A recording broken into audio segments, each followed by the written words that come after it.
इकडे मध्य रेल्वेवरती लोकलमधून पडून मंगळवारी 2 प्रवाशांचा मृत्यू झाला। याच पार्श्वभूमीवर मुंबईमधील रेल्वे रुळांवरती झालेल्या मृत्यूंची आकडेवारी धक्कादायक आहे। जानेवारी ते मार्च 2024 या कालावधीमध्ये एकूण 565 प्रवाशांचा मृत्यू झाल्याचं समोर आलंय।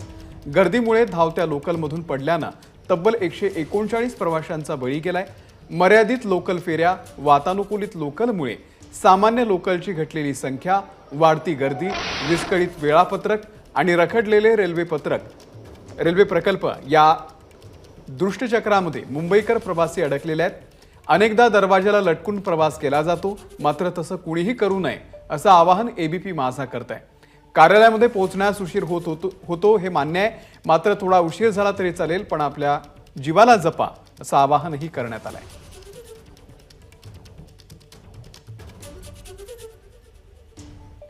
तर पाहूयात मुंबईच्या दोन्ही मुख्य मार्गांवरती 3 महिन्यांमध्ये कोणत्या कारणाने किती मृत्यू झाले।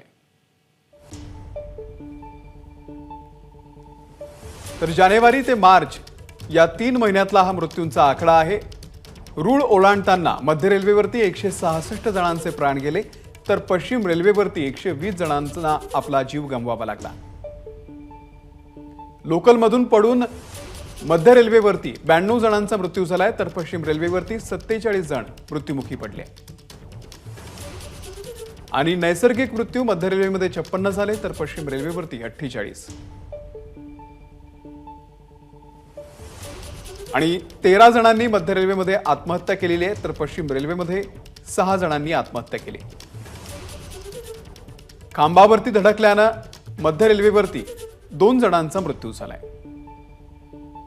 विजेचा धक्का लागून मध्य रेल्वेवरती एकाचा मृत्यू, तर पश्चिम रेल्वेवरती सुद्धा एकाचा मृत्यू झालाय। एबीपी माझा, उघडा डोळे बघा नीट।